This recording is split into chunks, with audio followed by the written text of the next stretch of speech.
Good evening, viewers. Humphrey B. Flabert of TISM. Ron Hitler Barassi from TISM, and here we are, TISM doing something on DVD. The only reason that we're putting all this rot on is because it's a done thing these days. I mean, so what? You can fit 4.5 gigabyte on a DVD. What people don't understand is you don't have to. It's not compulsory. It doesn't make it better, but everyone's doing it, so we better do it, Humphrey, I think. I mean, are you really, do you really give a rat's ass about where TISM came from and people associated with TISM? Do you expect us to, like, go out on location and film shots of us standing in front of the house we grew up in and all that sort of complete bullshit? Might as well get Fassbinder interviewing Jean Genet about Klaus Kinski's ball bag. If you find on this DVD anywhere shots of us talking to people associated with our past and walking around on location, I want you to take it back and demand a refund. Of course, here we are at this very well appointed athletics reserve, and there is the Duncan McKinnon Hall. Duncan McKinnon. Which was the home of TISM's very first gig, which I do recall was quite an abject failure. It was, of course, our first and last gig too, Humphrey. Every gig since then has been a reunion gig. I think the fans who legitimately call themselves TISM fans are aware of that. Yes. So this has been the only venue TISM has ever played at in its whole career, taking away the reunion venues, which is every subsequent venue. Well, that's right, and I think it's certainly, look at it, it's just so healthy looking. Yes. Everything about it speaks of health, which I think has been, a little appreciated aspect of the TISM canon. This is our Arden Street, is it not, Humphrey? This is our Brunswick Oval. This is our before the Saints went to Moorabbin, this is our Fitzroy Street Oval. This is the home ground of TISM. If we could just get these boys here, this is... Jeremy, I wonder if we can just swing around whilst we're on here and just get those fellas there. Here we are. This is actually, in fact, the real members of TISM we've put behind us here in the shot. They are the most intelligent members of TISM. Note that sort of look, that's their original. They're young, they're enthusiastic, they're driving a P-play car. And if we just keep the camera on them when the lights change, hopefully we'll see them having a crash. I think they're drunk. If you guys, if Ron and Humphrey could just crash that car, wankers! Wankers! Now, we're standing here, of course, on the corner of Heatherton Road and Springvale Road. Springvale Road is I think, the most busy road in the entire southern hemisphere, and that I think is that's the sort of place where art always develops. I think you find that busy roads are at the core of. Mick Jagger grew up near a very, very busy road. No, and you're more arty sort of artist.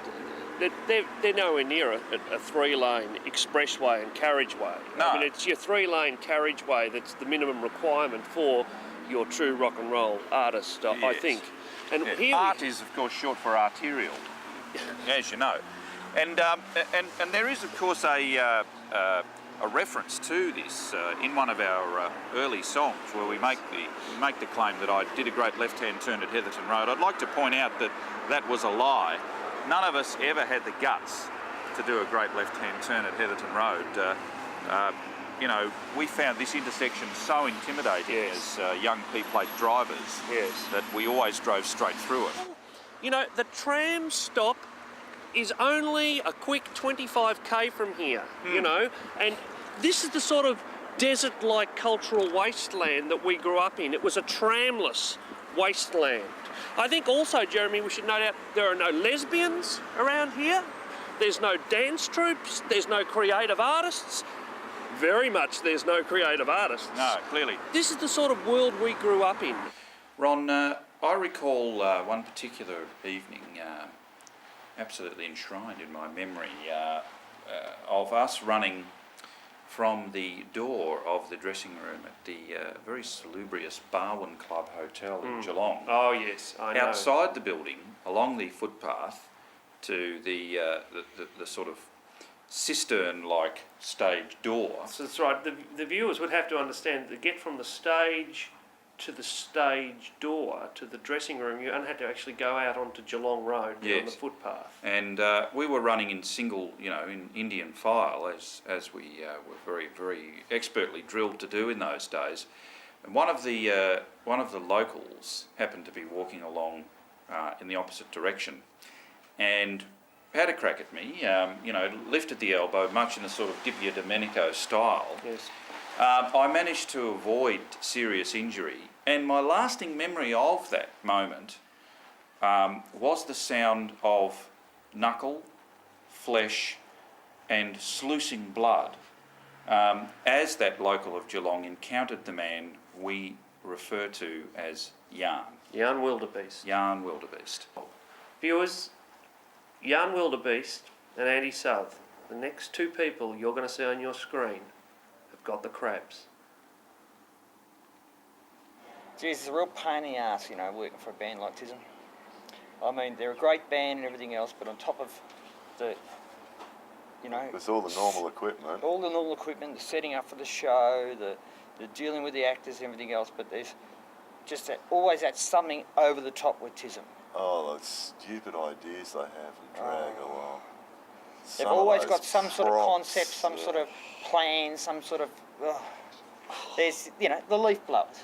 Oh, with the tinsel wrapped around the motors. Yeah, but the tinsel... And the fumes, that was a good one. Yeah. that didn't go anywhere. Remember that clothesline we tried to fly around Australia? Yeah, that's right. That was good fun. That's still in my garage, in fact. Pub car parks, I think, are a big influence on our work. We are here in the Walsing Matilda pub car park. It's been seminally important, with the emphasis on the word seminal, in the development of This Is Serious, man.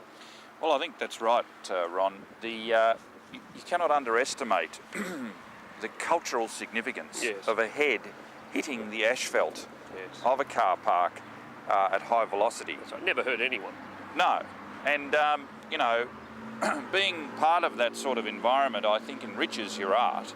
Yeah. And this, of course, the Walsing Matilda is, surely one of the cultural hubs of Melbourne. Yes. I mean, merely the fact that it's open till 5 a.m. shows you that the people of Springvale were, they're very much of the night owl category, smoky jazz vibe. Yes. There's a lot of cabaret. A lot of beat poetry, I think, happens at about 4:59 a.m. here. It's mainly the sound of skull beating against asphalt. There were many Salminios walking around at the Walsing Matilda, outside in the car park during the formative years of TISM, enacting their own particular stream of consciousness. Exactly. On the corpus callosum of their unsuspecting victim. You can now order a Salminio in the salad bar there at the Family Bistro. That's right. As the Salminio and the Kerouac with chips. The Ginsberg light bitter I would recommend here at the Wally Mat. If any of the viewers of this DVD wish to come down here, just mention the DVD. You won't get a cheap meal, but you will get a free skull fracture, not a fracture. No, a fracture is actually, that's how it's pronounced out here in Springvale. And only after you get one. Of course, Humphrey, we've never been here, have we? No. Humphrey, there's a lot of drivel being talked today. A lot of drivel. I know Jeremy behind the camera is getting a bit annoyed. He's gone out, he's gone down to Billy Guide's, he's bought a couple of mini DVs, that's $8.95 out of his own pocket. Yeah. We're wasting it. He's a good man. It all adds up, doesn't it? Really? It all adds up, and he's there and he's whining that we're dribbling on. So what do we say about the most beautiful economist in the world, who is the master of dribble, I think. Like, he's able to give that economic dribble at such a rate and with such rapid fire rapidity, as opposed to slow speed rapidity. Yes. That it makes one think, no wonder he was associated with TISM. Yes, I think the idea of seeing TISM through purely economic terms is a total furphy, because we're the band that everybody loves, but no one will buy their records. That's right. There must be an economic. It's the Yes, there must law be of diminishing returns. Well, I think that's right. No you know. return. It would be very interesting. I think we're dribbling. In a That's it. hauntingly uninteresting way, to hear his view on that. The most beautiful economist in the world. Oh, look, if you put them in terms of the market that they operate, I mean, clearly they're what we'd call a dog stock. Basically, you've wanted to be a seller of them for a lot of years. There's been a few low tracking error funds that have had to hold them, but I mean, it's cost them money quarter in, quarter out. They had a great 2-quarter performance about the time they produced Machiavelli in the Four Seasons, but really it's been dud products ever since. And you've wanted to be well away from this stock. It really, frankly, stinks. They're still clearly a sell.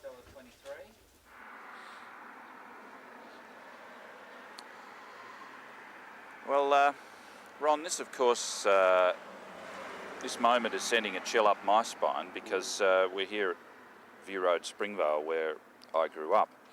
And you'll notice that they've got the crack house bars on the outside of it now, but in fact it was a very lovely place, and it was the place where we wrote our first song. I can't think of any other real significance other than just you know, the whole kind of cinema verite aspect of this DVD. Hopefully we'll get played at Cannes. We could get played at Cannes, not Cannes in France, more Cannes the Tigers. Yes. What Dublin, I think, was to Joyce, what the Mississippi was to Twain, what Glen Archer's toilet was to Wayne Carey, I think this is to TISM. The debating, Pig on the spit. the couples kissing on stage. Well, this, of course, is the Sandown Park Greyhound track, where I worked for 9 years, and my specific role at this place was to pick up the dog shit with a very, very ergonomically designed shovel. And I think that's a very, very, that's a poignant image which runs through most of our work. You know, TISM is the ergonomically designed shovel collecting the dog shit of rock. That's right. I mean, I think racing is the sport of kings. And we're talking Jet, of course, would be a racehorse. Oh, don't absolutely, you feel? yes. You know, yes. and then we have the great ennobling team sports like cricket and football, and we have equivalent bands there. I think Powderfinger would be more your cricket team with their...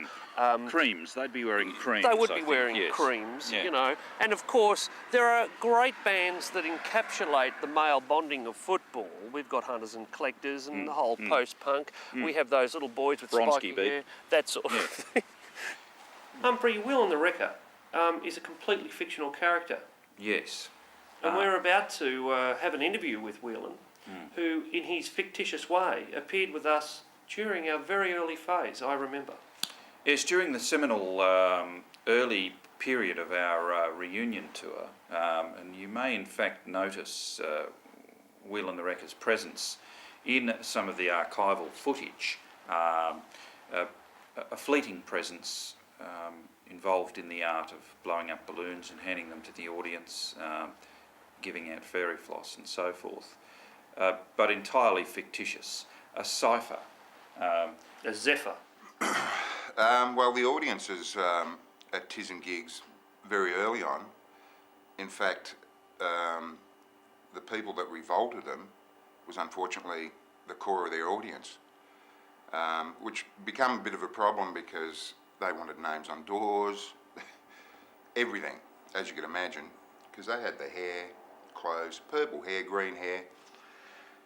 But the saving grace in that, as soon as most of those arty, pretentious rock types, names on door types, once they got wind of actually what TISM were doing, they couldn't get out in the car park quick enough to get in their Volvos and scoot off back to Brunswick and stuff. So that left the door wide open for all the knobs from Frankston, Glen Waverley,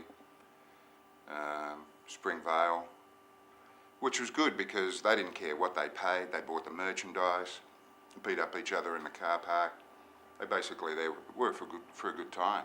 It was like a suburb comes to the city type affair. It was great for the band, and they've been living off it ever since. Motor mowers. Oh, the fake opera audience. Fake telethon. TISM have held up a mirror to the Australian music industry, and I think it's been good for music in this country. They've got a lot of fans. I mean, they've got fans in other sort of poppy alternative bands, or you know, alternative's not really the word anymore to use for these guys because they're about as commercial as you get. But like Frenzal Rhomb, Jebediah, bands like that are professed fans of TISM. Grinspoon, I think, are fans of TISM as well. There are a lot of bands that hate TISM. The guy from Not From There had some really nasty things to say about TISM, if I remember correctly. And obviously a lot of radio stations hate them, a lot of journalists can't stand them, and it's probably because This Is Serious Mum makes them look like dickheads. Now, roughly about here was the home of a girl called Sandra Smallman. Now I say roughly about here on Princess Highway, Springvale, because I never actually went to her house. I bicycled past in abject loneliness a few times, and I wasn't exactly sure which one it was. Now, the point, of course, of me referring to this is because Sandra Smallman was the first girl who ever rejected me. And Sandra, if you're out there watching, I'd like to personally thank you, because that set a course of events in place, which led to me standing stupidly here today in this ridiculous costume. Because without rejection, I think I would have had a very happy and successful life. Sandra, of course, at the time, I nearly managed to plant a kiss on her in the slow dance at the Springvale Youth Club that night, but she pulled back at the last second and said to me, "Humphrey, I want you to form an ill-conceived rock band, combining elements of techno and garage punk, which will ultimately lead you nowhere." Sandra, of course, still lives here. She's Yes. 115 stone, and she does wash herself with a rag on a stick. The two TISM bands playing at once. Oh, the goat. What we're entering here is the suburban block with the swimming pool. And I think that signature, the swimming pool, does put a dividing line between the world we've just come out of, the Springvale world, with the racing and the greyhounds and the crackors, and we're here up to the swimming pool world, which has got your chlorine, your alkali testing, your nice true. golden retriever dogs, and your crackors. Yes. Although a very much more, polite and diffident crackor. Well, Humphrey, it's mediocrity, but it's a better class of mediocrity. If I can just get our cameraman to centre in on the neatly stacked hose there, with its Gardenia system all worked out, and the beautifully painted archway, the security alarm. Basically what we're doing here at Wheelers Hill is guarding ourselves against the very sort of people we were filming down at Springvale. We're no better than them. It's all drug money, it's all cocaine money. But it's carefully disguised cocaine money, and that's what makes the difference, I think, Humphrey. Now, Ron, there is, of course, a legend associated with TISM, and that is the tragic legend of Jean Robigood. Jean Robigood left TISM due to increasing bouts of sanity. That is in fact the rock rumour. It's rather like the Pink Floyd boy. Yes, Sid Barrett.